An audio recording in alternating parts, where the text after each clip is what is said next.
রহমান আসন গ্রহণ করেছেন। আমি ভাইকে তার মূল্যবান নসিহা কোরআন ও হাদিস থেকে পেশ করার জন্য মাহফিল কমিটির পক্ষ থেকে আহ্বান জানাচ্ছি।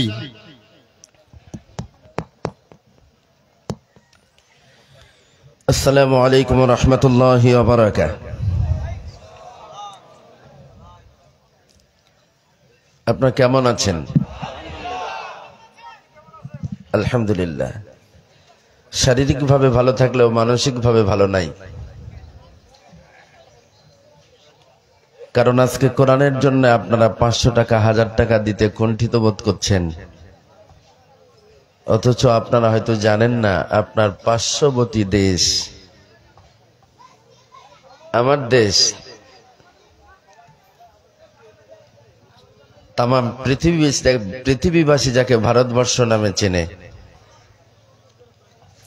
সে দেশের মুসলমানদের পূজায় চাঁদা না দেওয়ার কারণে মরতে হচ্ছে।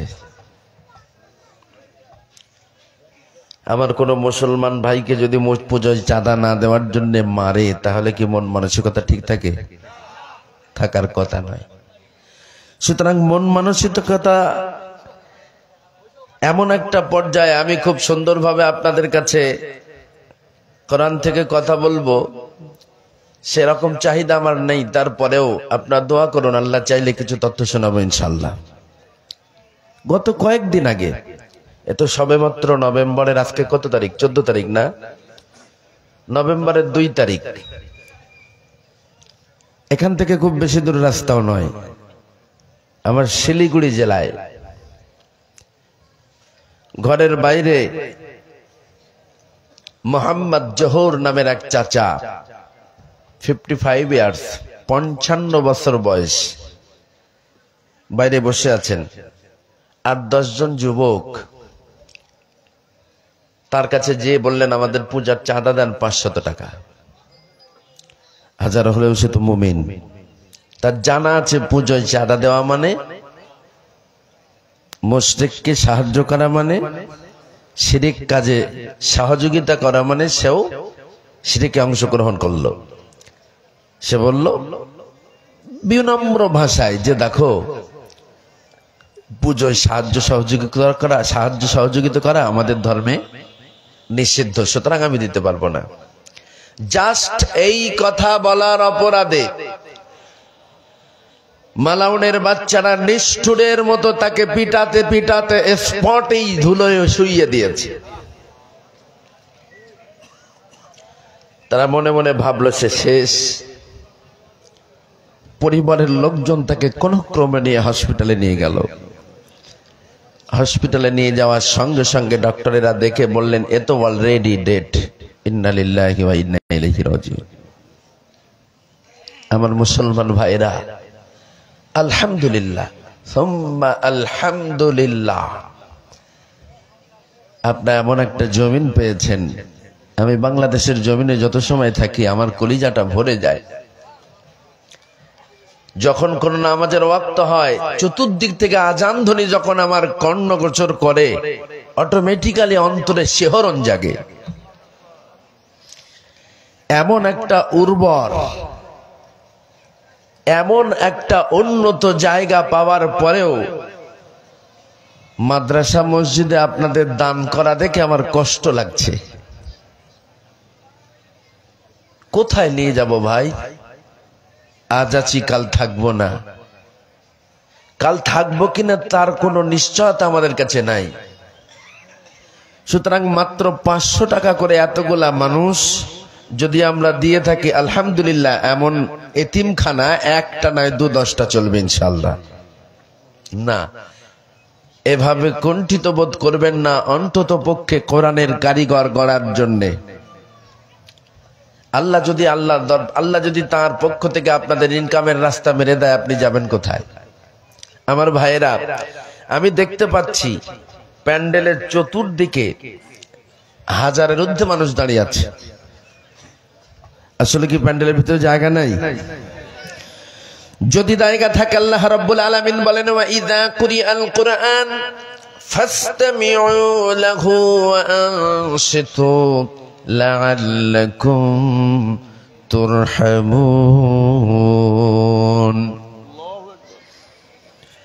যখন কোরআনের আওয়াজ তোমাদের কর্ণগোচর করবে, বিনম্রভাবে ভক্তি সহকারে বসে সেটাকে শুনবে। দাঁড়িয়ে দাঁড়িয়ে সার্কাস দেখার মতো কোরআন শোনার কথা আল্লাহ বলেন নাই। সুতরাং দোহাই লাগে হে নওজোয়ান, এ কোরআন শোনার পরিবেশ আজ আপনার আছে, আমার নাই। কোরআন শোনা তো দূরের কথা, এমন অনেক জায়গা আছে যেখানে গেলে টুপিটা খুলে পকেটে নিয়ে দাড়িটা কাপড় দিয়ে ঢেকে নিলে নিজের সেফটি মনে হয়। আলহামদুলিল্লাহ, আপনাদের জন্য আল্লাহ উন্নত পরিবেশ দিয়েছেন। এভাবে সাইডে দাঁড়িয়ে নয়, কারণ আল্লাহ রাব্বুল আলামিন বলেন, ইন্নাল্লাযীনা আমানু ওয়া আমিলুস সালিহাতি কানাত লাহুম জান্নাতুল ফিরদাউসি নুজুলা খালিদিনা ফিহা লা ইয়াবগুনা আনহা হিওয়ালা।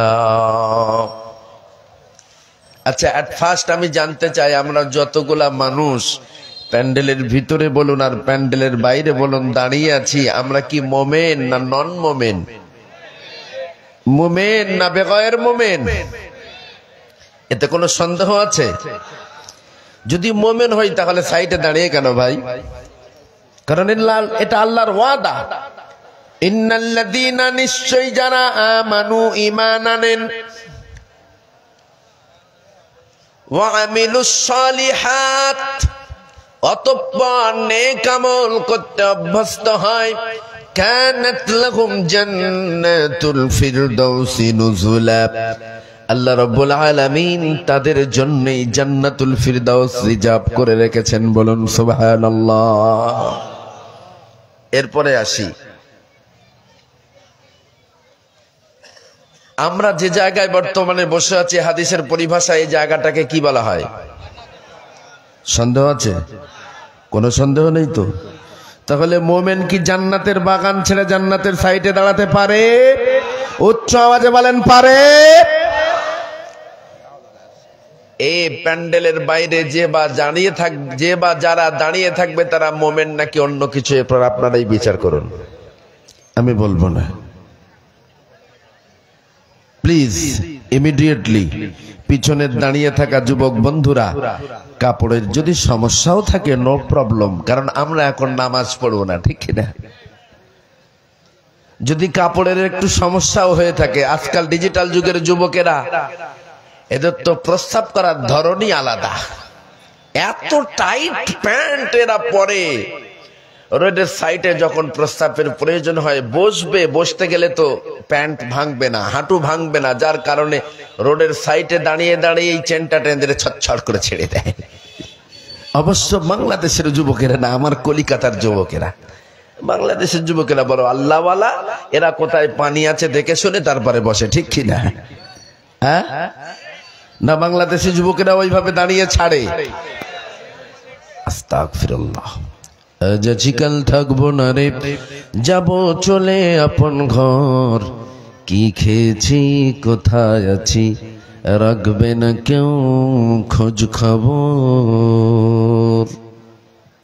ও নওজোয়ান, আজ তুমি নির্লজ্জের মতো দাঁড়িয়ে দাঁড়িয়ে প্রস্রাব করো, তোমার নিজের শরীরটাকে তুমি অপবিত্র করে নিলে, ওই জায়গা থেকে তুমি তোমার বাড়ি পর্যন্ত আসতে পারবে তার কোনো নিশ্চয়তা নাই। তাজা তাজা তরুণ যুবক রোড অ্যাক্সিডেন্টে মারা যায়। আমি আসবার সময় দেখলাম স্বামী স্ত্রী দুজনেই ধস্তাধস্তি করতে করতে ট্রেন আসছে, হঠাৎ একজন আর একজনের দিল ঠেলে, মুহূর্ত মধ্যে রেল তার ঠিক এই বরাবর চলে গেল। আমি নিজে চোখে দেখে এসছি, প্রচুর মানুষ। এরপর রেল স্লো আসছে, বলছে হোয়াট ইজ দি কেস? বলছে হুজুর একটা গিয়েছে তলায়। বলছে কেন? বলে স্বামী স্ত্রী রেল রানিং অবস্থায় আর কি করতে করতে একজন আর একজনের সামান্য ঠেলে দিয়েছে, ডিসব্যালেন্স হয়ে গিয়েছে, একেবারে ভিতরে ঢুকে এই বরাবর চলে গেছে। এমন রোডের উপরে অ্যাক্সিডেন্ট আপনি মারা যেতে পারেন। এই জন্য ও মোমেন, শরীরটাকে পবিত্র রাখেন। নিজেকে মুসলমান দাবি করেন, অথচ নির্লজ্জের মতো প্রস্তাব করবেন রোডের সাইডে দাঁড়িয়ে। আল্লাহর দরবারে আপনি মুসলমান নই। নাপাক অবস্থায় যদি মৃত্যুবরণ করেন, হাজারো গোলাপ জল দিয়ে যদি আপনাকে গোসল দেওয়া হয়, আমার মনে হয় পাক করতে পারবে না। আর জীবনে কোনোদিন আমরা দাঁড়িয়ে প্রস্তাব করব? সবাই ঠিক আছে তো? অঙ্গীকার করছে আল্লাহর সঙ্গে তো? আল্লাহ কবুল করুন বলে সকলে আল্লাহুম্মা আমিন। এ যুবক ভাইরা, আমি আপনাদের বসার জন্য অপেক্ষা করছি। আপনারা বসবেন, আমি আলোচনা শুরু করব। অনেক কথা বলবো ইনশাআল্লাহ। প্লিজ আওয়াজ দেবেন না, আপনার আওয়াজ করবেন না ভাই। আমি বলছি অতিরিক্ত আবেগী ভালো নয়। প্লিজ একটু ভিতরে আসেন। আর আপনারা একটু গায়ে গা লাগিয়ে বসে ওদের একটু প্লেস করে দেন। শুধু তো আহ্বান করলে হয় না, প্লেসও দেওয়া লাগে, ঠিক কিনা? তাদের একটু প্লেস দেন, বসার জায়গা করে দেন, তারপরে আমি কথা শুরু করছি। মাশাআল্লাহ, আমার কাছে ইনফরমেশন আছে আজকে মাহফিলে অনেক হিন্দু ভাইও আছে। No problem. কোরআন একা মুসলমানদের জন্য না, কোরআন তামাম পৃথিবীর মানুষের জন্য। বলেন সুবহানাল্লাহ। এই কোরআন শোনার জন্য আমার হিন্দু ভাইরাও, বাংলাদেশে তো বটেই, আমার ভারতেও হাজার হাজার আমার হিন্দু ভক্ত আছে। কোন একদিন আমার হিন্দু ভাই আমার কাছে কোরআনের তাফসীর শুনে, একটা আয়াতে কারিমার তাফসীর শুনে মাজলিস শেষে আমাকে ধরলেন, হুজুর কিছু যদি মাইন্ড না করেন তাহলে আমি আপনার সঙ্গে দুটো কথা বলতে চাই। আমি বলছি নো প্রবলেম, বলুন। আপনি আজকের যে কথাগুলা বললেন এগুলো কি হুবহু কোরআনের কথা? আমি বললাম আমি তো রেফারেন্স ছাড়া কথা বলি না। দেখলেন না, পারা নাম্বার বললাম, সূরার নাম বললাম, আয়াত নাম্বার বললাম। আমি সেদিন তাফসীর করেছিলাম ৭ম পারার ২০তম পৃষ্ঠার সূরা আনআমের সম্ভবত ১০৭ নম্বর আয়াত। ওই আয়াতে কারিমা সম্পর্কে আমি সেদিন কথা বলবার কারণে আমার আসাম রাজ্যের করিমগঞ্জ ডিস্ট্রিক্টের এক হিন্দু ভাই, সনদ দত্ত তার নাম, তিনি একজন বড় লিডার। তিনি আমাকে বললেন, সত্যি যদি আপনার কোরআন এই কথা বলে তাহলে আমি আজকে দাঁড়িয়ে সাক্ষ্য দিচ্ছি, আমি দায়িত্বহীন কণ্ঠে ঘোষণা দিচ্ছি, এ কোরআন শুধু মুসলমানদের একা নয়। বলুন সুবহানাল্লাহ।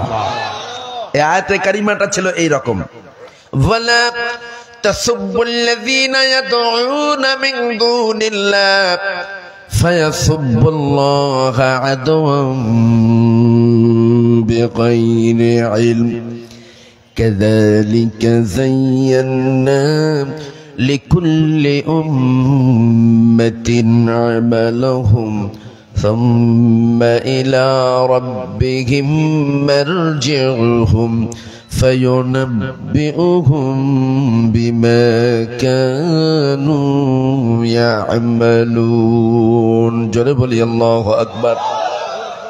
শোনো হে পৃথিবীর মুসলমানেরা, তোমার আল্লাহকে ছেড়ে অন্য দেব দেবীতে যারা বিশ্বাসী, কালী দুর্গায় যারা বিশ্বাসী, গণেশের উপরে যারা ঈমান এনেছে, তাদের বিরুদ্ধে তোমরা মন্তব্য করো না, তাদেরকে তোমরা গালি দিও না। কারণ যারা কালীতে বিশ্বাসী, দুর্গায় বিশ্বাসী, গণেশের উপরে যারা ঈমান এনেছে, তাদের কাছে যদি তোমরা তাদের দেব দেবীর সম্পর্কে গালি দাও, তাদের কাছে তোমাদের আল্লাহ সম্পর্কে ইলম নাই, জ্ঞান নাই, সুতরাং তারা তোমার আল্লাহকে না চিনে তোমার আল্লাহকে তারা গালি দিতে পারে। সুতরাং ও পৃথিবীর মুসলমানেরা, তোমার আল্লাহকে ছেড়ে অন্য দেবদেবীতে যারা বিশ্বাসী তাদের বিরুদ্ধে কটু মন্তব্য করো না।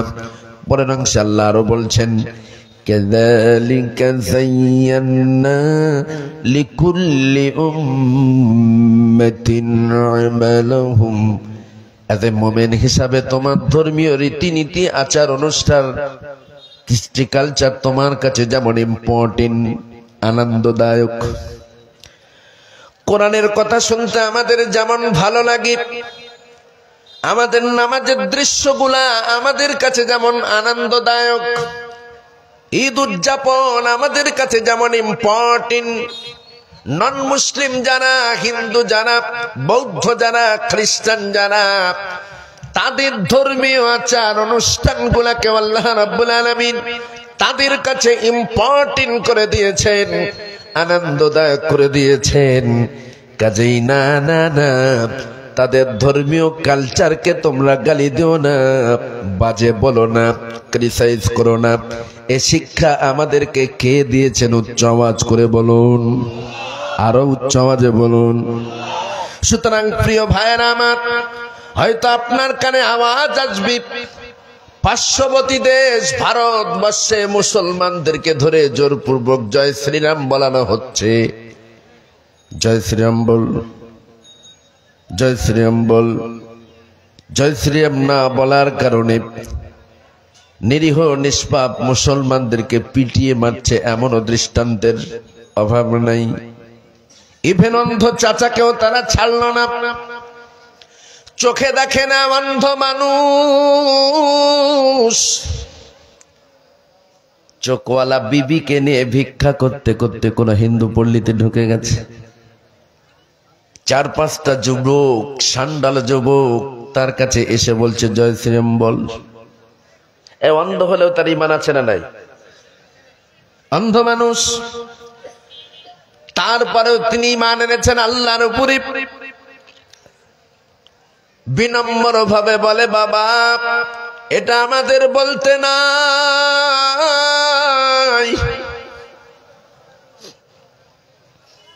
নিষ্ঠুরের বাচ্চারা অন্ধ ভিখারির দাড়ি ধরে নাড়া দেয় আর প্রেসার ক্রিয়েট করে বলে জয় শ্রীরাম বল, না হলে জাহান্নামে মেরে দেব। পাশে দাঁড়িয়ে থাকা তার বিবি জাহানের দায়ে তাকে বলছে একবার বলোই না, না বললে তো ওরা ছাড়বে না। গোটা পৃথিবীবাসী দেখেছে ভারতের জমিনে জোরপূর্বক মুসলমানদেরকে জয় শ্রীরাম বলাতে যে ফকিরের সঙ্গে দুর্ব্যবহার করা হয়েছে, মুসলমান যুবকদেরকে পিটানো হয়েছে। ও মুসলমান যুবক ভাইরা, আজ আমি আপনাদের কাছে দোহাই লাগি বলে যাই, পাই দুখানা ধরে বলে যাই, এমন করে একটার পর একটা তাম ভারতের মুসলমান গুলাকে যদি তারা মেরেও ফেলে, কোশ্চিন কালেও আপনারা কোন হিন্দুকে ধরে আল্লাহু আকবার বলাতে যাবেন না। কারণ এ শিক্ষা কোরআন আমাদেরকে দেয় না, ঠিক কি না? When a dog bites a man, that is a not thing. But when a man bites a dog, that is a very good thing. সচরাচর শোনা যায় অমুককে কুকুরে কামড়েছে, তমুককে কুকুরে কামড়েছে, শোনেন না? কিন্তু এমনটা কখনো শুনেছেন কি দক্ষিণ পাড়ার সলিমউদ্দিনকে কুকুরে কামড়েছে, যার কারণে সলিমউদ্দিন পাল্টা ঘুরে আবার সেই কুত্তাকে কামড়েছে? এমন নিউজ কখনো শুনেছেন? শুনবেন না। এই জন্য কবি বলছেন when a dog bites a man, that is a not thing. সেটা কোনো খবরই না, অ্যাভেলেবল হয়। But when a man bites a dog, that is a very good thing.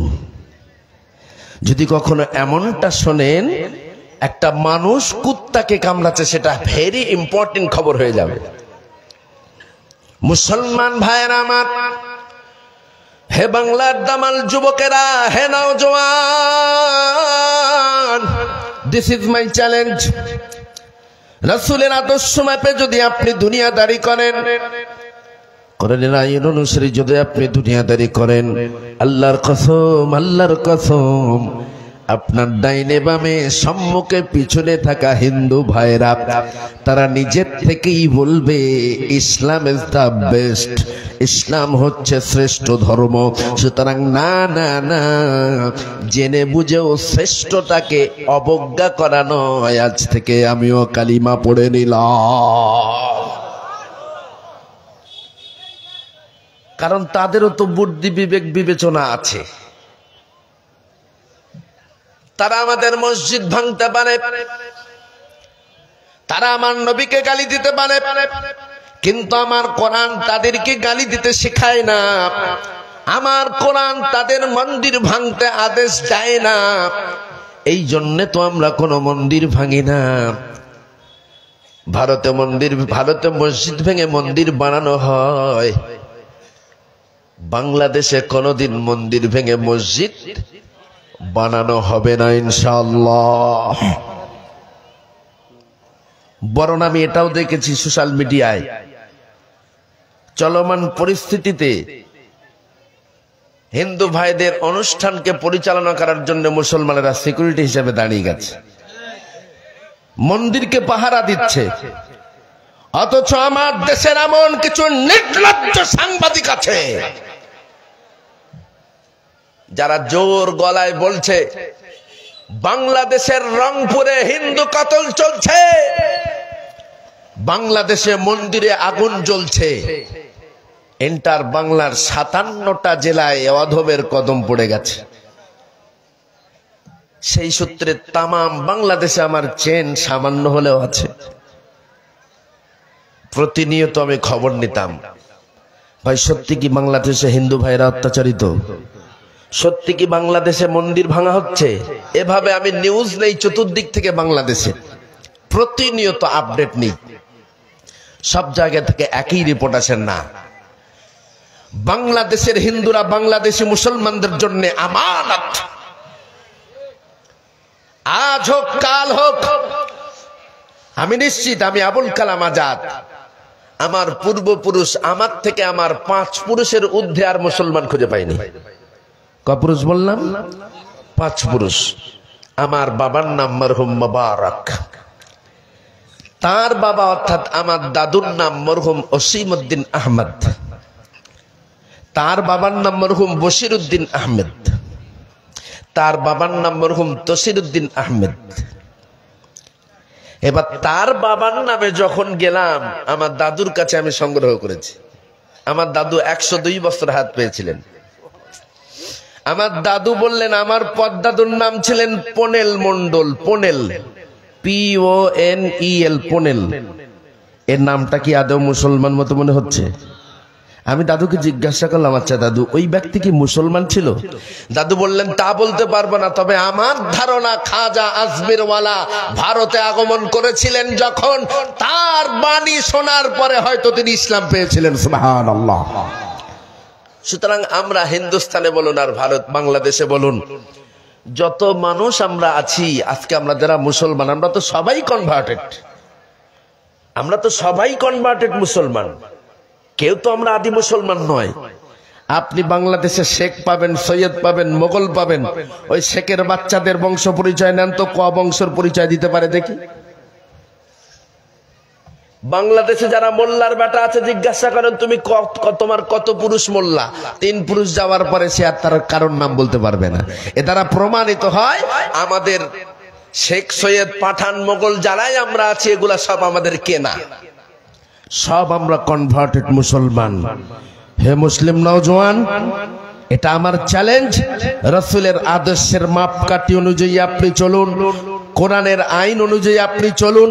আপনার ডাইনে বামে সম্মুখে পিছনে নন মুসলিম যারা আছে, তারাও একদিন তাদের জেহালাত ভুলে কোরআনের সুশীতল ছায়ায় আসবেই আসবে ইনশাআল্লাহ। দৃষ্টান্ত আমার ওই যে ভাইয়ের কথা বলছিলাম, সনদ দত্ত, আমি তাকে রেফারেন্স দিয়ে বললাম, ভাই আমি তো কোরআনের রেফারেন্স দিয়েছি, পারা নাম্বার, সূরার নাম, আয়াত নাম্বার বলেছি, আপনি চাইলে বাংলা কোরআন দেখে পড়তে পারেন। বলছে আমার আর প্রয়োজন নেই, please give me your contact number. আমার কাছে সে মোবাইল নাম্বার চাইলো, একটা ভিজিটিং কার্ড দিলাম। কয়েকদিন পর সে আমাকে ফোন করে বলছে, হুজুর নেক্সট টাইম করিমগঞ্জ ডিস্ট্রিক্টে কবে আসবেন? আমি তাকে বললাম ফেব্রুয়ারি 27 তারিখ। কোন জায়গায়? ঠিকানা দিলাম। আমি আপনার সঙ্গে আরো কিছু কথা বলতে চাই। ভদ্রলোক আসলেন, মাহফিলের পূর্বে সাক্ষাৎ করলেন। ঘরের দরজা বন্ধ করে দিলেন, পকেট থেকে টুপি বার করে মাথায় লাগালেন, আমাকে লক্ষ্য করে বলছেন, হুজুর আমি ইতিপূর্বে জানতাম কোরআন একটা সাম্প্রদায়িক কিতাব, যা কিনা একতরফা ভাবে মুসলমানদের কথা বলে, কিন্তু সেদিন আপনার কাছে কোরআনের একটা মাত্র আয়াতের ব্যাখ্যা শুনে আমি বুঝেছি কোরআন না কোনো সাম্প্রদায়িক কিতাব, বরং কোরআন একমাত্র মানুষের সঠিক দিশা দেখানো কিতাব। তো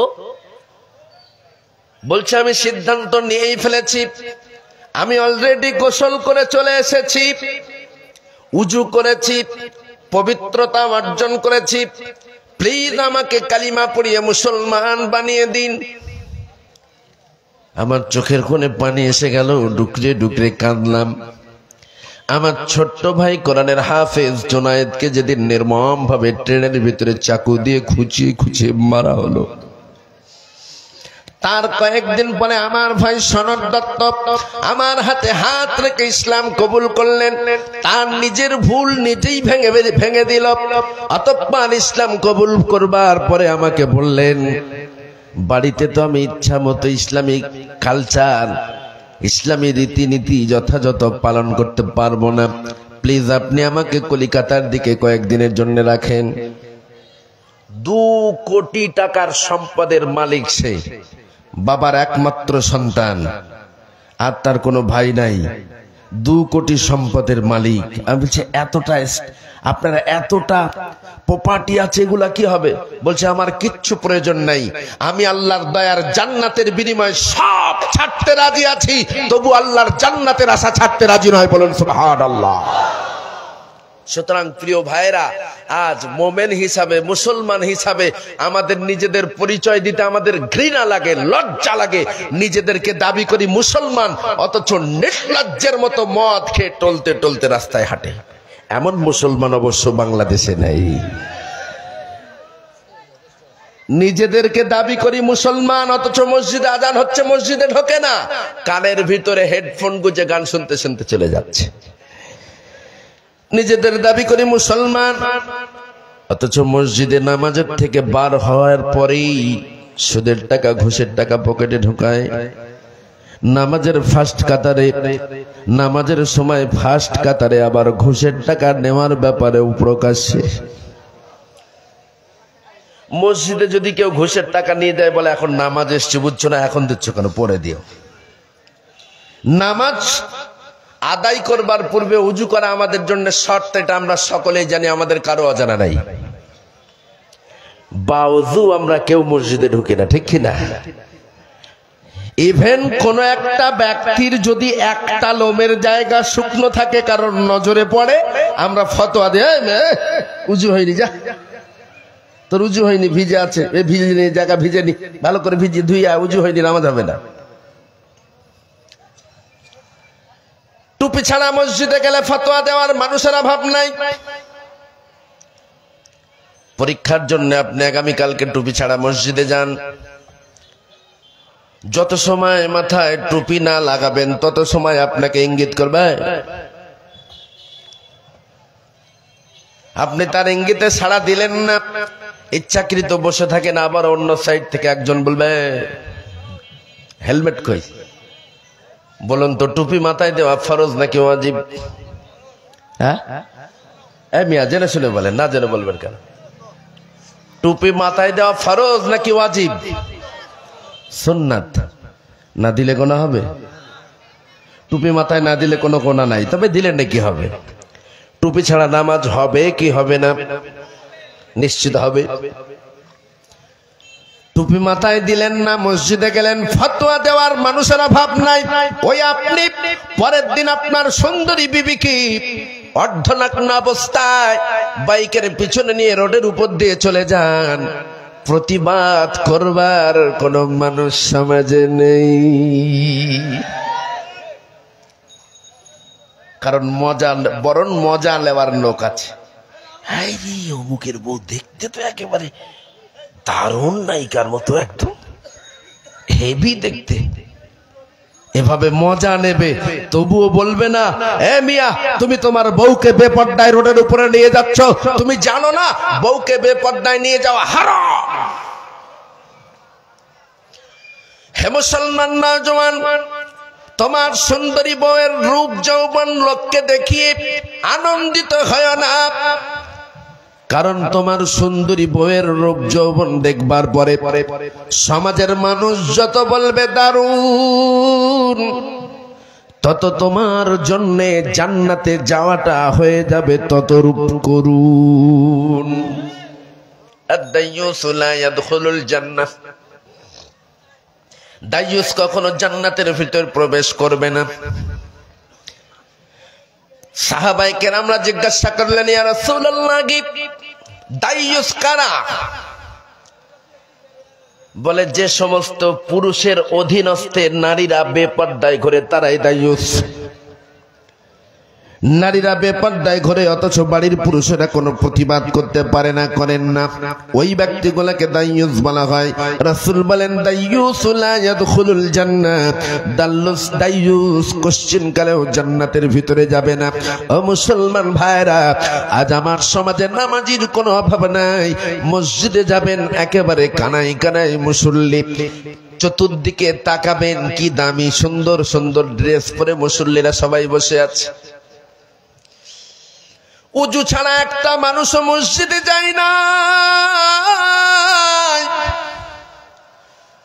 তবে হ্যাঁ, এটা সত্য, উজুর পূর্বে আরো দুটো সত্য ছিল মুমিনের জন্য নামাজে দাঁড়ানোর পূর্বে।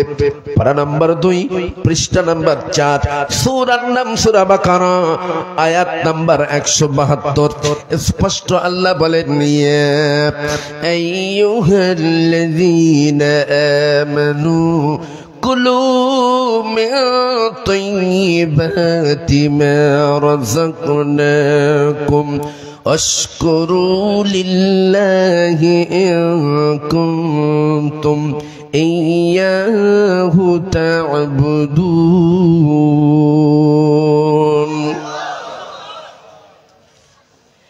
আবারও বলি, পারা নাম্বার 2, পৃষ্ঠা নাম্বার 4, সূরার নাম সূরা বাকারা, আয়াত নাম্বার 172। এই আয়াতে আল্লাহ তামাম পৃথিবীবাসীকে ডাকেন নাই, কেবলমাত্র যারা আল্লাহ বিশ্বাসী, খোদা বিশ্বাসী, যারা পরকালের উপরে ঈমান এনেছেন, যারা কিয়ামতকে মানেন, যারা আল্লাহর ফেরেশতা মণ্ডলীদেরকে মানেন, যারা আল্লাহর রাসূলের উপরে ঈমান এনেছেন, যারা আল্লাহর কালামুল্লাহ শরীফ গুনার উপরে ঈমান এনেছেন, যারা তাদের কি কেবল আল্লাহ ডেকে বলছেন, শোনো হে মুমিনেরা, তোমরা যারা আমাকে ভয় করো, আমাকে যারা আল্লাহ বলে স্বীকার করো, আমি তোমাদেরকে আহ্বান করছি, শোনো, কুলু মিন তাইয়্যিবাতি মা রাযাকনাকুম, তোমরা নামাজে দাঁড়ানোর পূর্বে হালাল খাদ্য অন্বেষণ করো, হালাল খোরাক খাও, তোমাদের চেম্বারটায় হালাল খাদ্য ধারণ করো।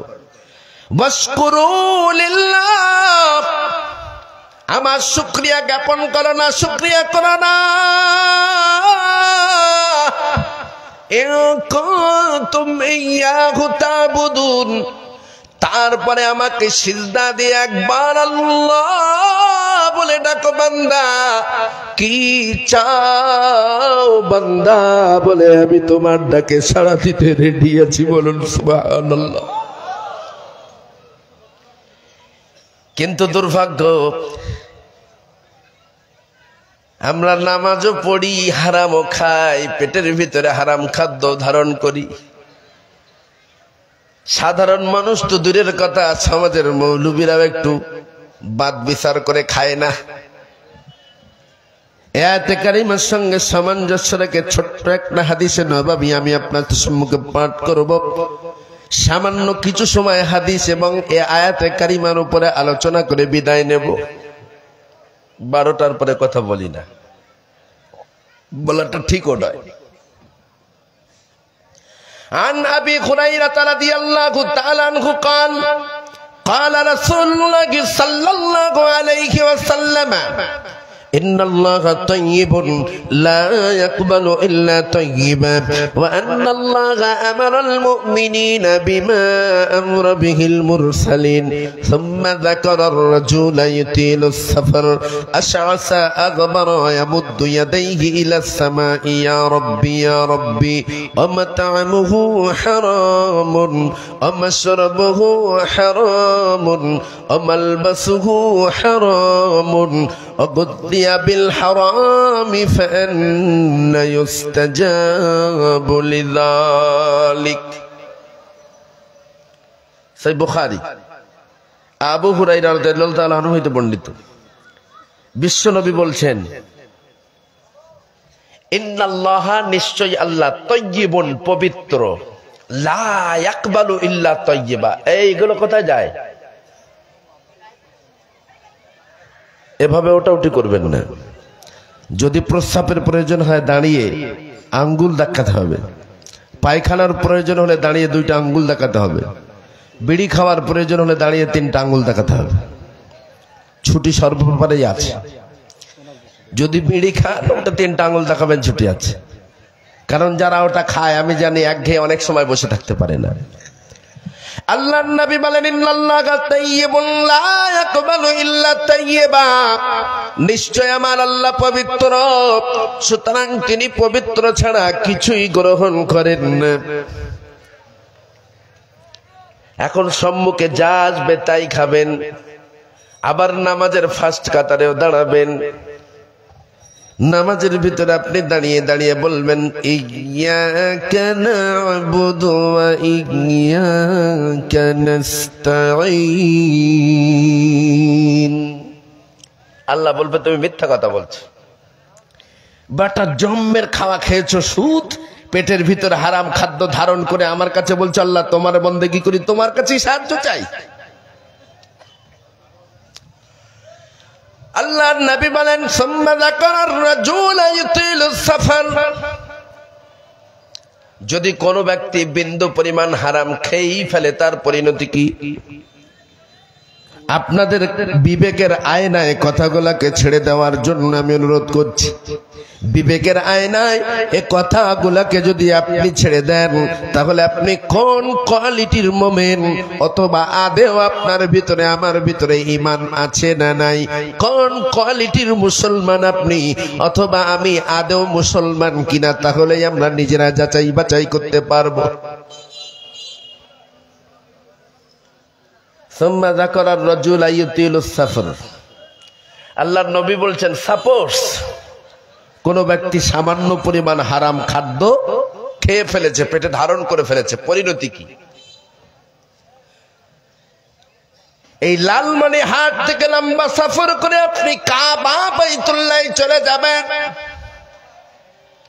কাবা বাইতুল্লাহ চতুর্পাশে এমন কিছু বারাকাতি জায়গা আছে এমন কিছু দামি জায়গা আছে যে জায়গা মানুষ দাঁড়ানোর পরে অটোমেটিক্যালি চোখে পানি চলে আসে কাবা বাইতুল্লাহর পূর্ব দিকে দাঁড়িয়ে পশ্চিম দিকে তাকাবার দিকে তাকান পূর্ব দিকে পিছন করে যখন কাবার দিকে তাকাবেন অটোমেটিক্যালি চোখের দিয়ে পানির টোসা গড়িয়ে গড়িয়ে যাবে আল্লাহ রাব্বুল আলামিনের ঘরকে সম্মুখে রেখে যে যারা দাঁড়াবে তাদের চোখে অটোমেটিক্যালি পানি এসে যাবে কাবার ঝাঁ চকচকে স্বর্ণের দরজা যখন নজরে আসবে আলটিমেটলি ধনী ফকির সকলের চোখে পানি এসে যাবে আল্লাহর নবী বলেন ওই মুলতাজামের সম্মুখে দাঁড়িয়ে কোন আল্লাহর গোলাম যদি 2 রাকাত নামাজ পড়ে চোখের পানি ছেড়ে দিয়ে কাঁদেন চোখের পানি তার নাকের অর্ধেক আসতে না আসতে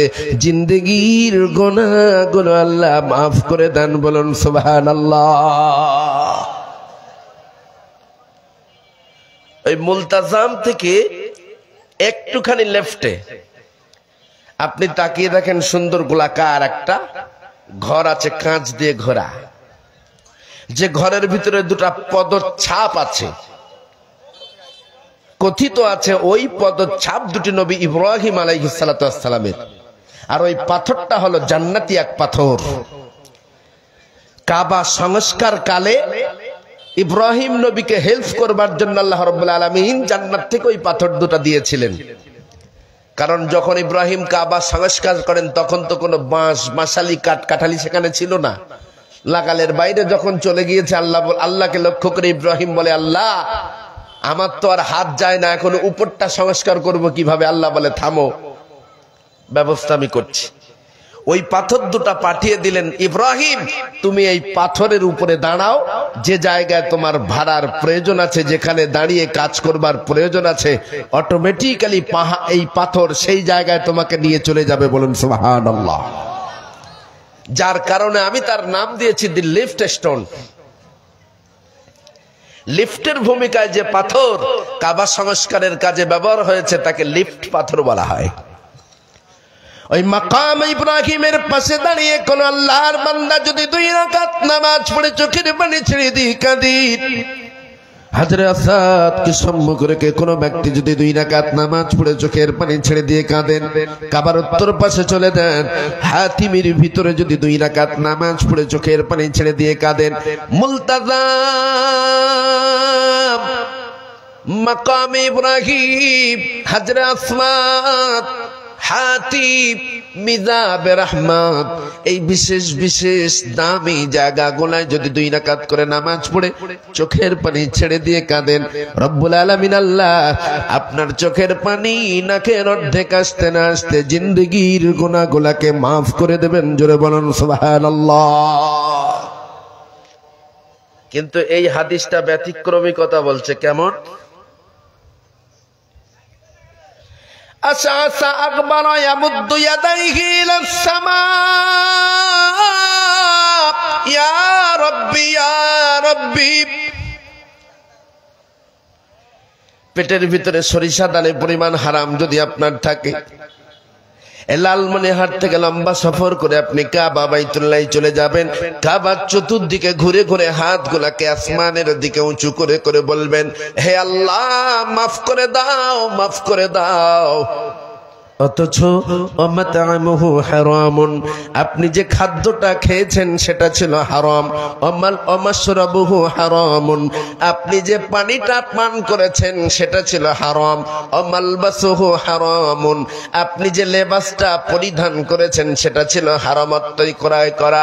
ওগুযিয়া বিল হারামি ফান্না ইউস্তাজাবু লিযালিক।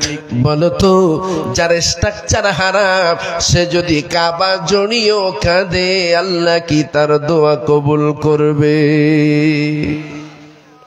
না। আপনাদের কারো অজানা নাই এ ফতোয়া, তারপরেও দুঃখের বিষয় আমরা সবাই জেনে শুনেও হারাম খেয়ে ফেলি। ইভেন মৌলবীও যদি জানে অমুক বাটা সুদ খায়, তার মেয়ের বিয়েতে দাবি করলে ইমাম সাহেব 1 সাজ আগে চলে যাবে, 1 ওয়াক্ত আগে চলে যাবে। কি করবে? ইমাম সাহেব যদি না যায়, সেক্রেটারি সভাপতি যারা আছেন তারা তো আসরের সময় যে বলবে, ইমাম সাহেব এনেছিলাম আপনাকে নামাজ পড়ানোর জন্য, ফতোয়া দেওয়ার জন্য নয়। আপনি ফতোয়াবাজি শুরু করেছেন কার বাড়ি খাওয়া যাবে, কার বাড়ি খাওয়া যাবে না। আপনি ফতোয়া দেওয়া শুরু করেছেন কার বউ বেপর্দায় ঘরে, কার বউ পর্দায় ঘরে। আপনি ফতোয়া দেওয়া শুরু করেছেন সুদ খাওয়া জায়েজ না না জায়েজ। হাইয়া আলাস সালাহ হাইয়া আলাল ফালাহ। ও মৌলবি মাস শেষ হোক আর না হোক বেতন নিয়ে পালা। বুঝলেন? তবে আশাজনক, আশার আলো, আমি দৃঢ় বিশ্বাসী বাংলাদেশে সেই পরিবেশ আর নাই। ঠিক কিনা? এই বাংলার জমিনে কোরআনের রাজ কায়েম হবে ইনশাআল্লাহ। আর আপনাদের দেখানো পথ অনুযায়ী পার্শ্ববর্তী দেশগুলোয় কোনো একদিন কোরআনের রাজ কায়েম হবে ইনশাআল্লাহ। আজ হোক কাল হোক, মসজিদে বাবরিতে আবারও আমরা আযান ধ্বনি দেব ইনশাআল্লাহ। হে মুসলিম নওজোয়ান, হে বাংলার দামালেরা, মসজিদে বাবরি চলে গেছে, ভারতীয়দের একা কষ্ট হওয়ার কথা নয়, কারণ মসজিদে বাবরি ভারতের মুসলমানদের একা নয়। এ মসজিদে বাবরিতে বাংলাদেশের মুসলমানের হক আছে, এ মসজিদে বাবরিতে পাকিস্তানের মুসলমানের হক আছে। সুতরাং দোহাই আপনার, যে বা যারা আমাদেরকে ভুল বোঝে, যে বা যারা আমাদের বিরুদ্ধচারণ করে, তাদের কাছে সঠিক বুঝটা পৌঁছানোর দায়িত্ব আপনার। নির্লজ্জের মতো আপনি দাঁড়িয়ে প্রস্তাব করবেন না, নির্লজ্জের মতো নামাজের ওয়াক্তে নামাজ ছাড়বেন না, হারাম খাবেন না। কোরআনের রাজ কায়েম হলে ভয় কিসের আপনার? চোরের হাত কাটবে এই ভয়? আপনি নিশ্চিত চোর, যার কারণে কোরআনের রাজ কায়েম হলে আপনার কষ্ট লাগে। কোরআনের রাজ কায়েম হলে ভয় লাগছে কেন আপনার? আপনি কি জেনাখোর? কোমর পর্যন্ত জেনাখোরদেরকে পুঁতে পাথর নিক্ষেপ করা হবে।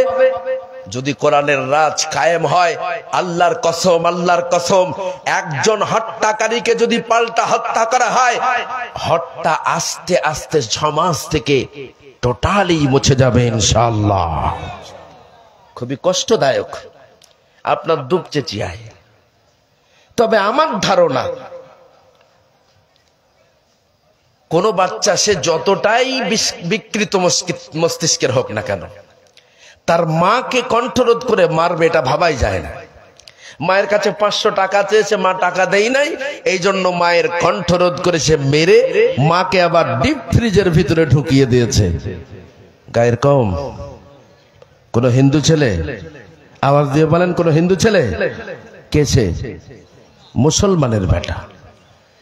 এ নিউজ আমার ভারতে যে ছি ছি ছি ছি করছে। সুতরাং হে মুসলমান, তুমি তো আলো দেখাবে মানুষকে, তোমাকে আল্লাহ দায়িত্ব দিয়েছেন ওয়া'মুরু বিল মা'রুফি ওয়ানহা আনিল মুনকার। হযরত লোকমান হাকিম তার সন্তানকে যখন শিক্ষা দেয়, বুনাইয়া আকিমিস সালাতা ওয়া'মুর বিল মা'রুফি ওয়ানহা আনিল মুনকার ওয়াসবির আলা মা আসাবাক ইন্না যালিকা মিন আযমিল উমুর। এটা কিন্তু কোরআনের আয়াত আগে ছিল না। লোকমান হাকিম তার সন্তানকে ডেকে বলছে, হে প্রিয় বৎস, হে আমার কলিজার টুকরা সন্তান, আকিমিস সালাতা, সময় মতো নামাজ পড়ো, ওয়া'মুর বিল মা'রুফি ওয়ানহা আনিল মুনকার, মানুষকে সৎ পথে আসার জন্য আহ্বান করো, অসৎ পথ থেকে মানুষদেরকে রক্ষা করো, ওয়াসবির আলা মা আসাবাক, বিপদের সময় ধৈর্য ধারণ করো, ইন্না যালিকা মিন আযমিল উমুর, নিশ্চিত এটা মহান বীরত্বের কাজ। আমার মালিক মাওলা রব্বে কারীমের কাছে কথাটা এত সুন্দর মনে হয়েছে, এতটাই মনোমুগ্ধকর হয়েছে, রব্বুল আলামিন আল্লাহ পিতা লোকমান হাকিমের কথাকে, সন্তানকে যে ওয়াজ তিনি করেছিলেন, সেই কথাটাকে কোরআনের ভিতরে তুলে দিয়ে কোরআনের আয়াত বানিয়ে দিয়েছেন। বলুন সুবহানাল্লাহ। আর আজ আমরা এমন নির্লজ্জ বাবা, আমার মেয়ে রোডের উপরে এমন ড্রেস আপ করে স্কুলে যায়, আমার মেয়ের বডি স্ট্রাকচার স্পষ্ট বোঝা যায়। বর্তমান যুগের এই ডিজিটাল হাইব্রিড মার্কার যুবক যখন দেখে সালিমা, রহিমা, হালিমা রোডের উপরে বেশ টাইট ফিট ড্রেস পরে স্কুলে যাচ্ছে, তার শরীরের কোন অঙ্গ কতটা উঁচু, কোন অঙ্গ কতটা নিচু, তার মুখের ফেসটা কেমন, আলটিমেটলি তাদের শরীরে উত্তেজনা তৈরি হচ্ছে, গরম হচ্ছে। রোডে ঘাটে যখন যাচ্ছে, সুযোগ বুঝে মেয়েদেরকে দেখে টন মারছে, টন, বাংলায় বলছি টন মারছে। প্রায় শোনা যাচ্ছে কোন যুবকের চলে পড়ে, কোন যুবকের প্ররোচনায় পড়ি, অমুকের মেয়ে তমুকের মেয়ে হঠাৎ 3 ঘন্টা 4 ঘন্টা 3 দিন 4 দিন নিখোঁজ, তারপরে তার ডেড বডিটা পাশের পুকুরে অথবা নদীতে ভাসছে অথবা কোনো গাছে ঝুলছে। এমন পরিস্থিতির সম্মুখীন বাংলাদেশের মায়েরা বাবারা হয় না, তবে আমার ভারতে ভুরি ভুরি হচ্ছে। জোরে বলুন ঠিক কিনা? আরে বাংলাতে হয় মানে কি, বাংলাতে বেশি হয় কেন এগুলা? আপনার মেয়ে কোন রোডে যাচ্ছে, আপনার মেয়ে ঘর থেকে পা নামাবার সময় আপনার মেয়ের ড্রেসআপটা আপনি খেয়াল করেছেন? শুধু জন্ম দিয়ে ছেড়ে দেওয়ার নাম বাবা হওয়া নয়। আপনি আপনার সন্তানকে জন্ম দেওয়ার পরে আপনার সন্তানের A to Z দায়িত্ব অ্যাজ এ বাবা হিসাবে আপনার নেওয়া লাগবে। আর না হলে আপনি মনে রাখবেন, পারা নাম্বার 15, পৃষ্ঠা নাম্বার 2, সূরার নাম সূরা বনি ইসরাইল, আয়াত নাম্বার 13। হাফেজে কোরআন যারা আছে তাদেরকে নিয়ে কোরআন খুলে ভেরিফাইং করে নিতে পারো, নো প্রবলেম।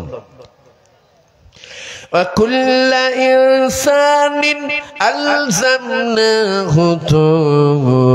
طائره في عنقه ونخرج له يوم القيامة كتابا يلقاه منشورا।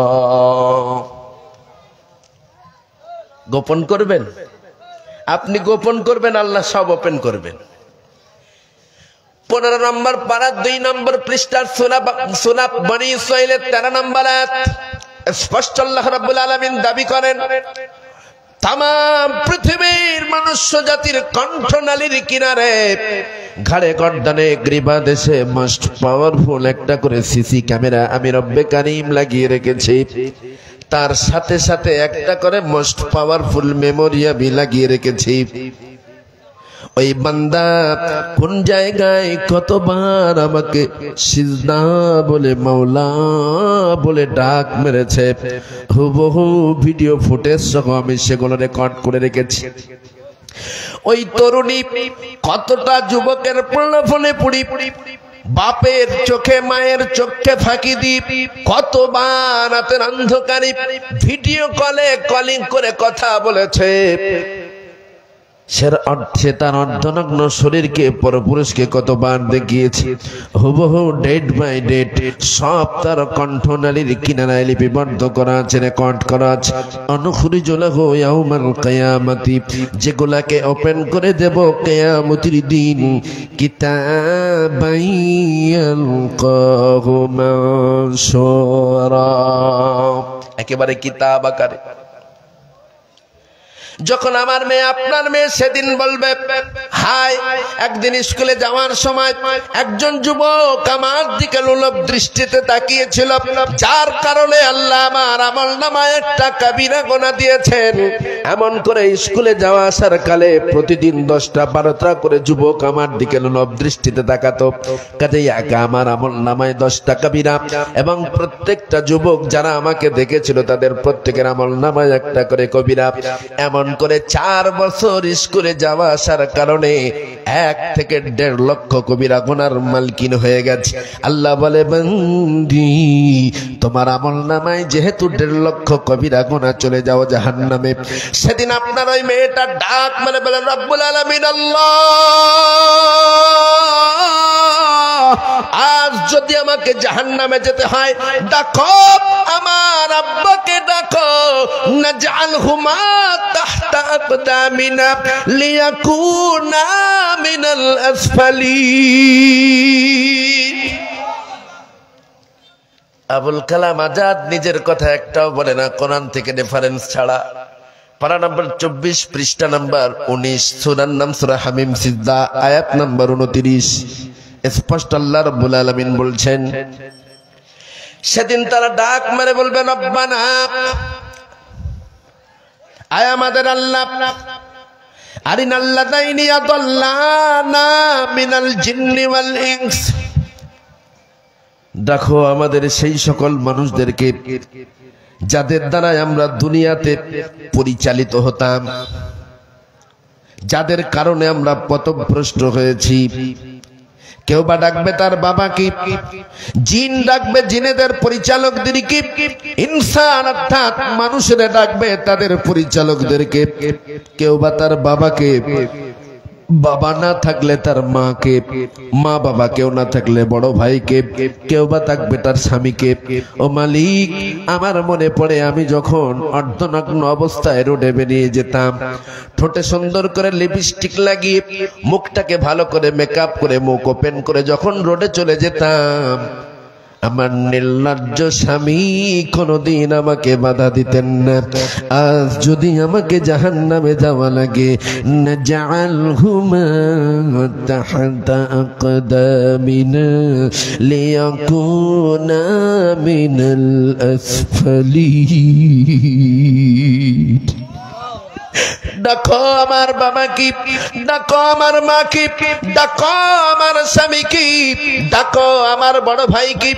আজ যদি আমাকে জাহান্নামে যাওয়া লাগি, আজ যদি আমাকে জাহান্নামে যেতে হয়, আমার বাবা মা বড় ভাই স্বামীদেরকে পদদলিত করব, তারপরে জাহান্নামে যাব, তার পূর্বে নেই।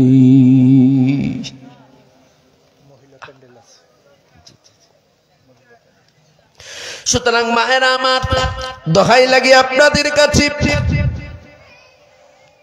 আজ আছি কাল থাকবো না রে, যাব চলে আপন ঘর। কি খেয়েছি কোথায় আছি রাখবেন কেউ খোঁজ খবর। এক সেকেন্ডের নাই ভরসা, মৃত্যু ঘাড়ের শিওরে। বিপুল সম্পদ করিয়াছ জড় ভোগ বিলাসের তরে। বুলবুল পাখির নাই এসেছিনু হেথায়, বেঁধেছিনু বাসা বড়ই মমতায়। সময় হলে শেষ, ছেড়ে এ পরিবেশ, যেতে হবে সেথায়, নিয়তি আছে যেথায়। কিসের এত বাড়ায়? কেন?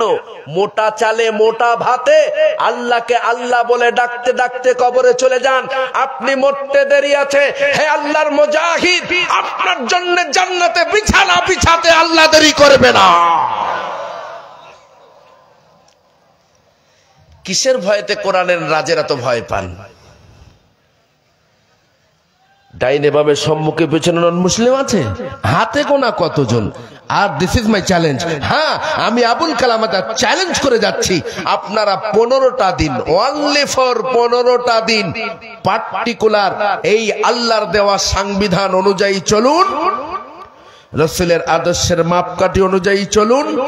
আপনার দেশে যত হিন্দু ভাই আছে তারা প্রত্যেকেই বুঝবে এর থেকে শ্রেষ্ঠ ধর্ম পৃথিবীতে থাকতে পারে না। সুতরাং এটাই শ্রেষ্ঠ কিতাব, আমরাও এই কিতাবের অনুসারী হব ইনশাআল্লাহ।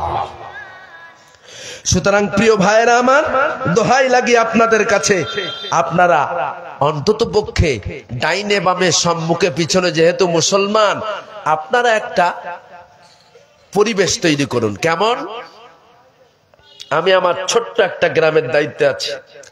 আমি কোনো একদিন বলেছি মাইকে, যে ব্যক্তি সুদের সঙ্গে সম্পৃক্ত, যার সম্পর্ক সুদের সঙ্গে আছে, আমি তার বাড়িতে কোনো খানা খাবো না। যার বাড়িতে কোনো গান বাজনা বাজে, আমি তার বাড়ির কোনো খানা খাবো না। যিনি সুদের সঙ্গে জড়িত আছে, তার বাড়িতে কেউ মারা গেলে আমি তার বাড়ি কোনো জানাজায় যাব না।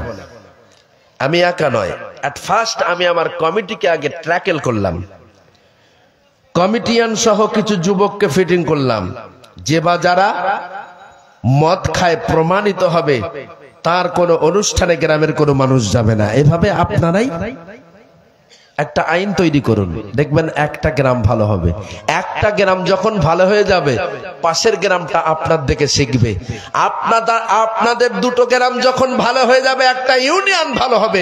একটা ইউনিয়ন ভালো যখন হবে, একটা জেলা ভালো হয়ে যাবে। এমন করে যদি আপনারা কোরআনের রাজ কায়েম করতে পারেন, আল্লাহর কসম, আল্লাহর কসম, আপনাদের দেখে আমরা শিখে আমরা একদিন পারবো ইনশাআল্লাহ, ইনশাআল্লাহ, কোনো সন্দেহ নেই। আরে আমরা তো ডাইনে বামে সম্মুখে পিছনে শুধু মুসলমান পাচ্ছি। একটু তাকিয়ে দেখেন তো সেই দিকে, একেবারে ইসলামের ফার্স্ট পিরিয়ডে। তাকান তো খাব্বাবের দিকে, তাকান তো বেলালের দিকে, তাকান তো সামিয়ার দিকে, তাকান তো উমাইয়ার দিকে। মৃত্যুর সন্ধিক্ষণে দাঁড়িয়েও তারা ইসলাম ছেড়েছিল?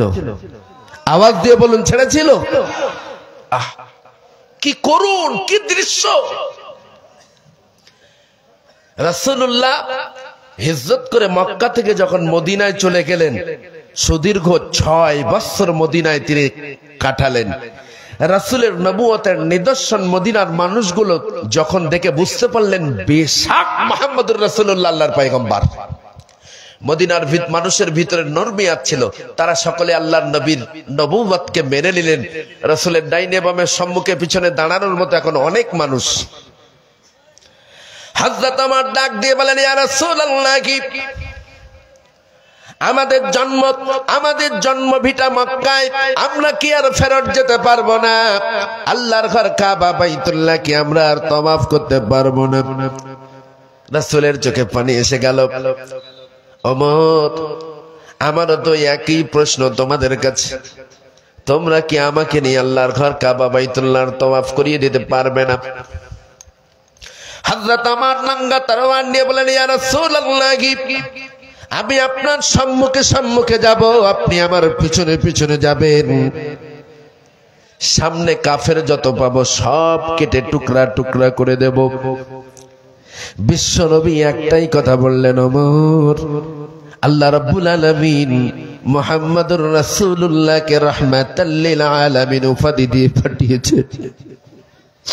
সুতরাং রক্ত ঝরানোর জন্য নয়, বরং রক্ত খরণ বন্ধের জন্য আল্লাহ আমাকে রহমত স্বরূপ পৃথিবীবাসীর জন্য পাঠিয়েছেন। বলুন সুবহানাল্লাহ। অথচ আমার ভারতের কিছু নির্লজ্জ আমার সেই নবীর বিরুদ্ধে গালি দেয়। আশ্চর্য ব্যাপার। তাদের একবার ভাবা দরকার ছিল, 800 বছরের মতো মোল্লার বেটারা রাজত্ব করেছে, যদি তাদের হাতে অস্ত্র, তাদের হাতে কোরআন এবং অস্ত্র থাকতো, অস্ত্রের দুর্ব্যবহার যদি তারা করত, 800 বছর যে জাতি দেশ রাজত্ব করেছে, আমাদের তো কারোরই থাকার কথা ছিল না। বিশ্বনবী মদিনাতুল মুনাওয়ারা থেকে 2100 মতো সাহাবীকে সঙ্গে নিয়ে হুদায়বিয়ায় গেলেন। প্রতিমধ্যে অনেক ঘটনা ইতিহাস বলবার জন্য এসে নেই। কুরাইশদের সঙ্গে একটা সন্ধি হলো। আল্লাহর নবীর এই বিশাল ভূমিকা দেখে কুরাইশরা একটু দমে গেল। মনে মনে ভাবলো, এই মুহূর্তে যদি মুহাম্মদ মক্কায় ঢোকে, যে বিপ্লব শুরু হয়েছে, আমাদের ডাইনে বামে আর কোনো ভক্ত থাকবে না। ঠিক বর্তমান চলমান আপনাদের পরিস্থিতির সঙ্গে হুদায়বিয়ার অনেকটা মিল আছে। মুসলমান ভাইরা আমার, কুরাইশদের সঙ্গে সন্ধি হলো। মুহাম্মদ ইবনে আব্দুল্লাহ, আমরা চাই না আপনার সঙ্গে আমাদের কোন রক্তক্ষয়ী যুদ্ধ লাগুক, কারণ আপনি তো আমাদের পর নয়, আমরাও আপনার পর নই। আপনাদের সঙ্গে বন্ধুত্বর হাত বাড়ানোর জন্য আমরা এসেছি, তবে কিছু শর্ত আছে, শর্তগুলোকে মানতে হবে। উভয় পক্ষ একত্রিত হয়ে আল্লাহর নবী বললেন, আমি তো আপনাদের কাছে ওই আহ্বান করবার জন্য এসেছিলাম, রক্তক্ষয়ী যুদ্ধ নয়। উভয় পক্ষ একত্রিত হয়ে কয়েক দফা শর্ত স্বাক্ষরিত হলো। নাম্বার 1 শর্ত হলো, এবছরে আপনার হজ করতে পারবেন না, মদিনাতে রিটার্ন যাবেন। নাম্বার 2 শর্ত হলো, মদিনার কোন মক্কা থেকে কোনো মানুষ যদি মদিনাতে যায়, তাহলে তাকে আমাদের মাঝে ফেরত দিতে হবে। নাম্বার 3, মদিনার কোনো মানুষ যদি মক্কায় আসে, আমরা ফেরত দেব না। হযরত ওমর তো রেগে মেগে হাতা কোটাতে লাগলেন, ইয়া রাসূলুল্লাহ, কেমন শর্ত? মদিনার মানুষ মক্কায় আসলে ওরা ফেরত দেবে না, আবার মক্কার মানুষ মদিনায় গেলে আমাদের ফেরত দিতে হবে। আল্লাহর নবী বলে, ওমর ক্ষান্ত হও, মদিনা থেকে কেউ আসবেও না। সুবহানাল্লাহ। শর্ত স্বাক্ষরিত হলে আল্লাহর পয়গম্বর সাহাবীদেরকে নিয়ে চলে যাবেন। আবু বকর, ওমর, উসমান, আলী রাদিয়াল্লাহু তাআলা আনহুম প্রমুখ সাহাবীরা কেউ এ শর্ত মানল না। বিশ্বনবী বলেন, আমার শর্তে স্বাক্ষরিত করেছি, আমি সম্মতি দিয়েছি, তোমরা আমার এই সম্মতিটাকে মেনে নাও, আখেরে আমাদের ফায়দা আছে। কোন সাহাবী নড়ে না চড়ে না, কারণ সাহাবীদের রক্ত তখন টকবকে নঙ্গা তরবার হাতে নিয়ে তারা আল্লাহর নবীকে বলতে লাগলেন, ইয়া রাসূলুল্লাহ, আপনি কি আমাদেরকেও মুসা নবীর উম্মতদের মতো মনে করেছেন? না না না, আমরা নবী মুসার উম্মতদের মতো আপনাকে ফেলে রেখে পালিয়ে যাব না, বীর বিক্রমে শহীদ হয়ে যাব, যুদ্ধ করব, তবু কাফের যত পৃথিবীতে আছে সব ধ্বংস করে দেব। আল্লাহর নবী চোখের পানি ছেড়ে দিয়ে কাঁদে আর বলে, ওমর, না না না, মুহাম্মদ রক্তক্ষরণের জন্য নয়, বরং মুহাম্মদ রক্তক্ষরণ বন্ধ করতে পৃথিবীতে এসেছেন। বলুন সুবহানাল্লাহ। কেউ কুরবানি করে না পশু। রাসূল অর্ডার করলেন, এ বছরে আর হজ করা হবে না, এখানেই কুরবানির পশুগুলো কুরবানি করে দাও। কেউ করে না। একজন রাসূলের বিজ্ঞ সাহাবী রাসূলের কানে কানে গিয়ে বললেন, ইয়া রাসূলুল্লাহ, আগে আপনি আপনার নিজের পশুটা কুরবানি করেন, দেখবেন সবাই আপনার পিছনে পিছনে উঠবে, এটাই স্বাভাবিক। ইমামের দেখেই মুক্তারিরা ইমামের পিছনে পিছনে যাবে। রাসূল তাই করলেন, নিজের পশু কুরবানি করতে সবাই কুরবানি করলেন। কাফেলা গোছানো হলো, আল্লাহর নবী বললেন, চলো আমরা মদিনাতে রিটার্ন যাব, আল্লাহ চাইলে আগামীতে আমরা মক্কায় সশরীরে এসে হজ করব ইনশাআল্লাহ। সাহাবীরা চলে যাচ্ছেন, সব গুছিয়ে চলে যাচ্ছে। ঠিক এমন সময় পেছন দিক থেকে একজন যুবক চিৎকার দিয়ে কাঁদে আর বলে, ইয়া রাসূলুল্লাহ, আমাকে না নিয়ে আপনি যাবেন না, কারণ আমার মনের বড় তামান্না, আমার জীবনের বড় আশা, জীবনের বড় আকাঙ্ক্ষা, প্রাণ ভরে আমার আল্লাহর একটু সিজদা দেব। ইয়া রাসূলুল্লাহ, আমাকে মক্কায় ফেলে আপনি মদিনাতে চলে যাবেন না, প্লিজ আমাকে একটু নিয়ে চলুন। এমন করে পিছন দিক থেকে তরুণ যুবক চিৎকার করে কাঁদতে কাঁদতে যখন ডাক মারলেন, আল্লাহর নবী বলেন, কে গো, আমার কোন সাহাবী থেকে গেল নাকি? দেখো তো পিছনে। আল্লাহর পয়গম্বর অপেক্ষা করলেন, ওয়েট করলেন, পিছনে কোন সাহাবী পড়ে রয়ে গেলেন নাকি দেখলেন। অনেক সময় দাঁড়িয়ে থাকবার পরে তিনি বুঝতে পারলেন, না, তার কোন সাহাবী আর অবশিষ্ট বাকি নেই, বরং একজন ছেঁড়া ফাটা জামা গায়ে হাত শিকল দিয়ে বাঁধা যুবক এসে আল্লাহর নবীর সম্মুখে দাঁড়িয়ে গেলেন, ডুকরি ডুকরি কাঁদতে লাগলেন, ইয়া রাসূলুল্লাহ, আমার হাত এবং পা গুলাকে বেঁধে ফেলে রাখা হয়েছে। ইয়া রাসূলুল্লাহ, আজ কয়েকদিন যাবত আমাকে পানি পর্যন্ত পান করতে দেওয়া হয় নাই। আমি শুনেছি কোন মহিলার মুখে আপনি নাকি হুদায়বিয়া এসেছেন, আমার মনের কষ্টের কথাগুলোকে আপনাকে শোনাবো বলে আমি ওই মহিলাকে বললাম, গো মক্কার মা, আমার মনের কষ্টের কথাগুলা রাসূলের কাছে একটু শেয়ার করব, প্লিজ আমার পায়ের বাঁধনটা একটু খুলে দাও। ইয়া রাসূলুল্লাহ, ওই মহিলা আমার পায়ের বাঁধনগুলোকে খুলে দেওয়ার কারণে আমি অনেক কষ্টে আপনার কাছে আসতে পেরেছি। ইয়া রাসূলুল্লাহ, ইয়া হাবিবাল্লাহ, আমার জীবনের বড় তামান্না, আমার জীবনের বড় আশা, প্রাণ ভরে আমার আল্লাহকে একটু সিজদা দেব। ইয়া রাসূলুল্লাহ, তারা আমাকে বেঁধে রেখেছে, আমার পাগুলা বেঁধে রেখেছে, হাতগুলা বেঁধে রেখেছে, প্লিজ আপনি একটু আমাকে সঙ্গে করে মদিনাতে নিয়ে চলুন।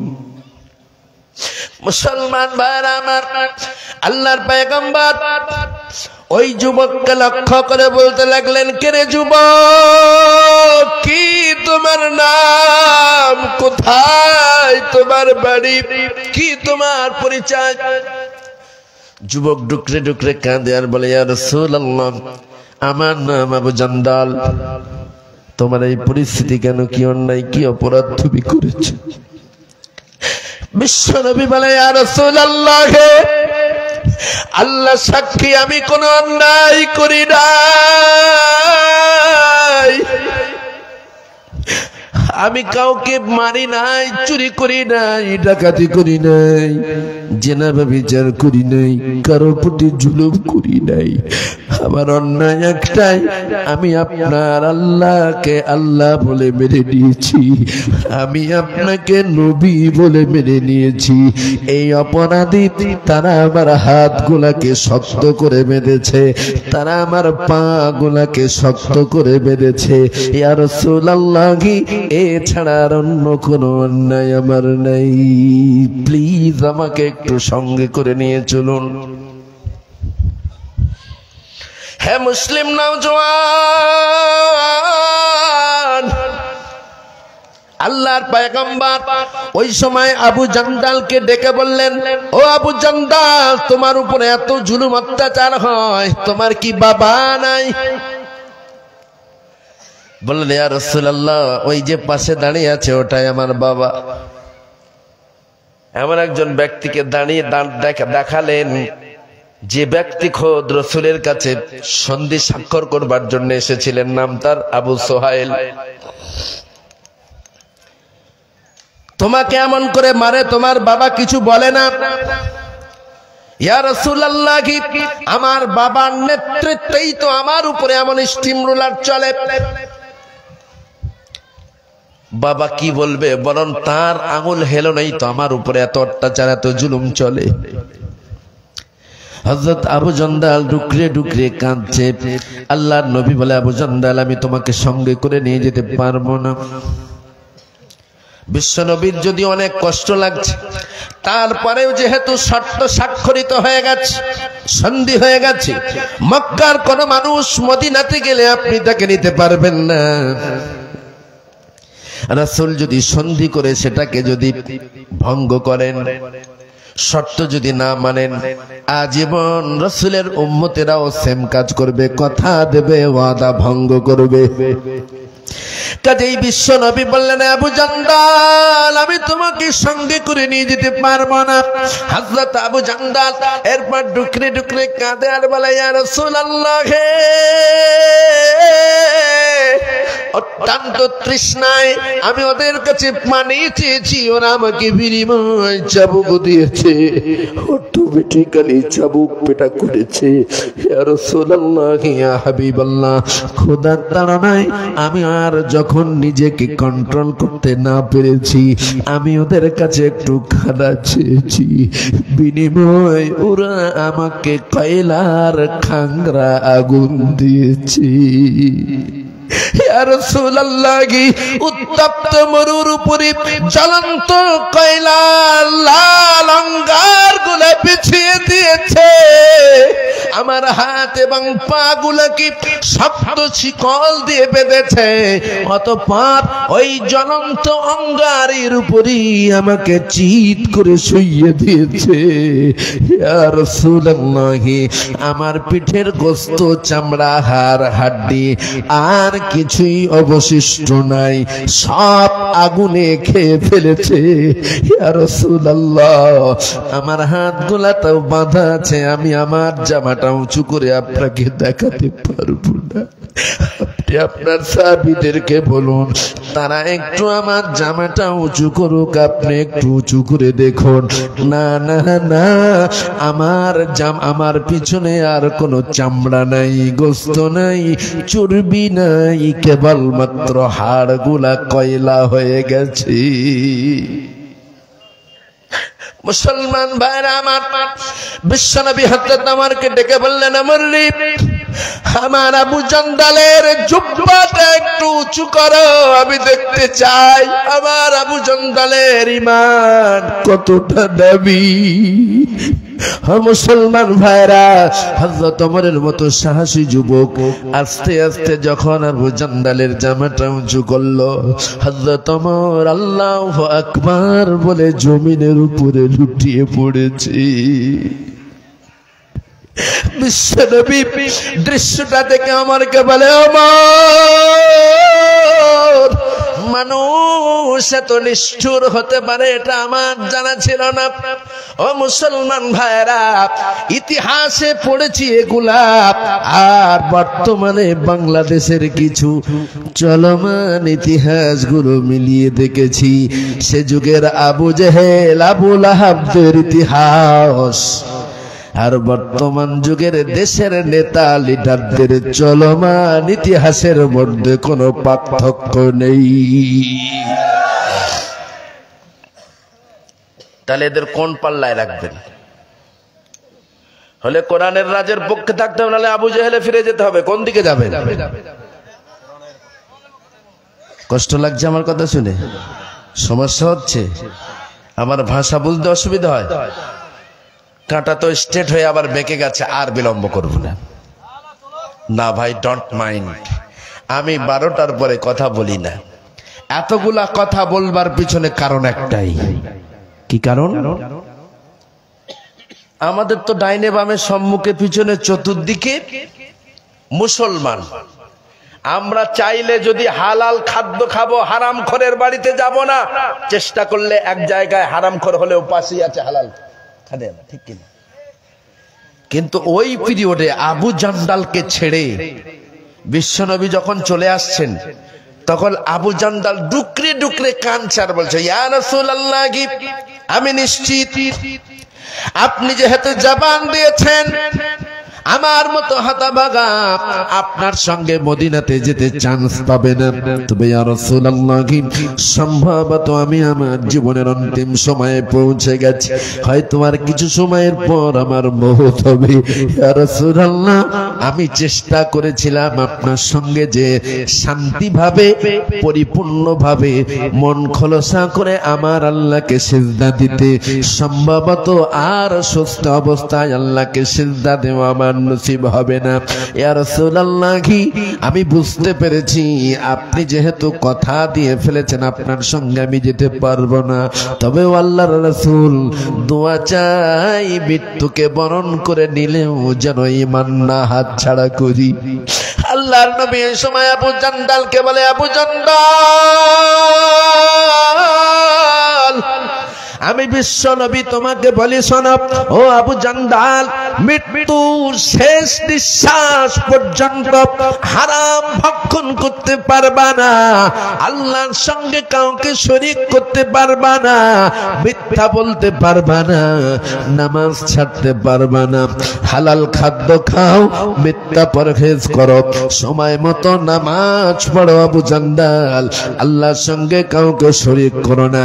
আমি বিশ্ব নবী বলছি তুমি মরতে দেরি আছে, আল্লাহর জান্নাত তোমাকে ওয়েলকাম জানানোর জন্য রেডি আছে। আরো জোরে বলুন সুবহানাল্লাহ। আমার ভাইরা, ঘড়ির কাঁটা যখন স্ট্রেট হয়ে যায় তারপর আমি কথা বলি না। ওই জন্য তো আমি শুরুতে হাম পাঠ পর্যন্ত করি নাই, ডাইরেক্ট আলোচনা করেছি। না ভাই, আগামীকাল আমার মাহফিল আমার বাড়ি থেকে 150 কিলোমিটার দূরে, আমাকে রাত্রেই এই নাইটেই আমাকে রাস্তায় যেতে হবে যে কোনো প্রকারে। আগামীকাল জুমার পূর্বে আমাকে বর্ডার ক্রস করা লাগবে। তবে আমি জেনেছি এই মাদ্রাসাটা আলহামদুলিল্লাহ যথেষ্ট সুনামের শীত চলে আসছে। আপনারা লজিং দিচ্ছেন, লজিং খাওয়াচ্ছেন, আনুষঙ্গিক আরো অনেক খরচ আছে মাদ্রাসার। ডোন্ট মাইন্ড, মুসাফির মানুষ, মাজলুম মানুষ, শুধু মুসাফির নয়, মজলুম এবং মুসাফির। আমি আপনাদের নিয়ে দোয়া করব, আপনাদের থেকে একটু দোয়া নেব, এমন ওটাউটি করবেন না প্লিজ, ডোন্ট মাইন্ড। আমি আর বেশি বিরক্ত আপনাদের করব না, জাস্ট থলে নয়, ঝড়ের মতো বেগে প্যান্ডেলের ভিতরে রাস্তার সাইডে একজন ভাই যান, আর এই প্যান্ডেলের ভিতরে 3 জন হাতে রুমাল নিয়ে দৌড়ে দৌড়ে যান ভাই আল্লাহর রাস্তায়। পকেটে যা আছে বিসমিল্লাহ বলে 10 টাকা, 20 টাকা, 100 টাকা নবীর ঘর মাদ্রাসার জন্য মেহেরবানি করে একটু কুরবানি করুন, তাড়াতাড়ি দৌড়ুন। এই বাচ্চা, এই রুমাল আছে যাদের কাঁধে, রুমাল ছাড়ি না, ও রাস্তায় যুবক ভাইদের কাছে যাও, আমার যুবক ভাইরা দেবে। আমি বিশ্বাসী, আমার যুবক ভাইদের উপরে বিশ্বাসী। আমার যুবক ভাইরা নিশ্চয়ই দেখতে পাচ্ছেন আমিও তাদের মতো ইয়াং। যে যেমন পারেন পকেটে যা আছে বিসমিল্লাহ বলে আল্লাহর রাস্তায়। 500 টাকা 500 টাকা পুজোর চাঁদা না দিতে পারার কারণে আপনার প্রতিবেশী দেশ আমার মোহাম্মদ জহুর ভাইকে শহীদ হতে হয়েছে। সেই ভাইয়ের জন্য, সেই ভাইয়ের কথা মনে করে আল্লাহ যেন তার সঙ্গে, সেই শাহাদাতের সঙ্গে আপনাদেরকেও জান্নাত দেন। 500 টাকা করে টাকা আল্লাহর রাস্তায় দিয়ে দেন। দোয়া করব আল্লাহ আমার জহুর ভাইয়ের সঙ্গে আপনাদেরকেও জান্নাত দেবেন ইনশাআল্লাহ। আরে ভাই, কটা কথা আপনাদেরকে শোনাব। খোদ মহারাষ্ট্রে আজ থেকে গত মাসের 29 তারিখে খোদ মহারাষ্ট্রের বুকে আমার শেখ সাজিদ ভাই তার বিবিকে পর্দা পুরুষে দেয়, হিজাব অবস্থায় বাইকের পিছনে নিয়ে দুটো বাচ্চাকে সঙ্গে নিয়ে হোন্ডা বাইকে তিনি যাচ্ছেন। আমার ওই সাজিদ ভাই রাস্তা দিয়ে যাচ্ছেন মোটর বাইকে, তাকে লক্ষ্য করে কিছু মালাউন, তারা ছিল 4 চাকা গাড়ির ভিতরে। যেহেতু মহিলাটা হিজাব পরা ছিল, বুঝতে পেরেছে যে মুসলমান, অকথ্য ভাষায় গালিগালাজ করতে লাগলো। মুসলিম হিজাবি নারী দেখে ওই কটা মালাউন অকথ্য ভাষায় গালাগালি করতে লাগলো। হাজার হলেও বিহারি মুসলমান, ইমানি তেজ অনেক বেশি। সে গাড়ি ব্রেক করা, আমাদের কেমন করে গালি দাও, তোমাদের খাই, তোমার বাবার খাই, ইত্যাদি ইত্যাদি তর্ক তর্জমা শুরু। তার আছে 4 চাকায়, এর আছে 2 চাকায়। দীর্ঘক্ষণ তর্ক তর্জমার পরে আমার ভাই সাজিদের সঙ্গে তার বিবি ছিল, মেয়েটার নাম ইকরা। ইকরা নামের মেয়ে, 2টা বাচ্চা এবং তার স্বামী। ইকরা যখন দেখলো আমার স্বামী তাদের সঙ্গে তর্ক তর্জমা শুরু করে দিয়েছে, ধস্তাধস্তি হবে, হাতাহাতি হবে, হাতাহাতি হবে, ধস্তাধস্তি হবে, কাজেই সে তার স্বামীকে অনেক অনুনয় বিনয় করে বললেন, প্লিজ তাদের সঙ্গে তর্কে যাবেন না, চলুন আমরা আমাদের কাজে পেরিয়ে যাই।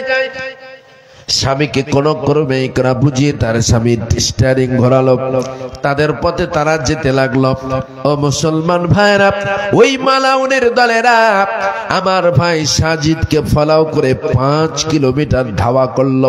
5 কিলোমিটার তাড়িয়ে তাড়িয়ে 4 চাকার তলে আমার ভাই সাজিদ সহ সঙ্গে তার আরো 2টা বাচ্চা এবং বউ ছিল, সবাইকে পিষে দিল।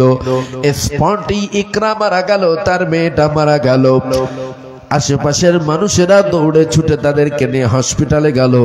গিয়ে দেখা গেল ইকরা অর্থাৎ তার বিবিটা মারা গেল, মেয়েটা মারা গেল। স্বামী আর তার সন্তান সাজিদ এবং তার সন্তানটা বেঁচে আছে। 48 ঘন্টা পর যখন তার হুঁশ আসলো, সে থরথর করে কাঁপতে কাঁপতে বলল, পার্টিকুলার 5 কিলোমিটার তাড়িয়ে তাড়িয়ে ধরে আমাদেরকে গাড়ির তলায় পিষে দেওয়া হয়েছে।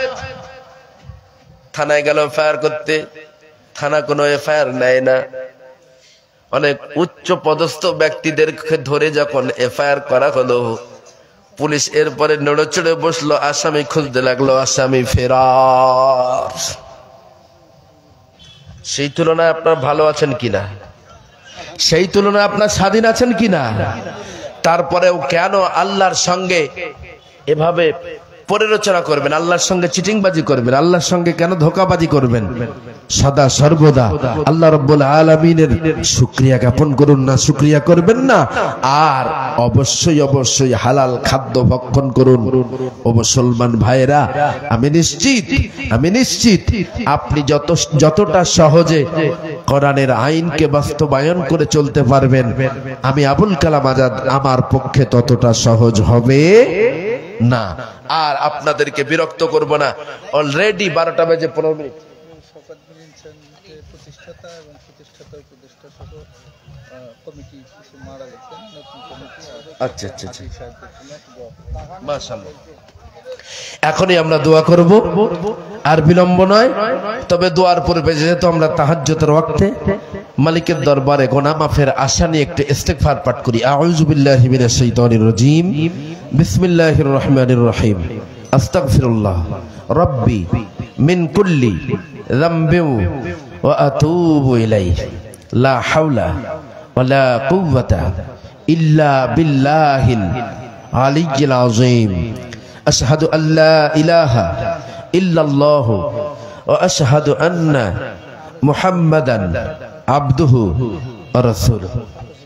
আর কোন কার্যক্রম না, ডাইরেক্ট সভাপতি বক্তব্য দেবে না, দুয়ার পরে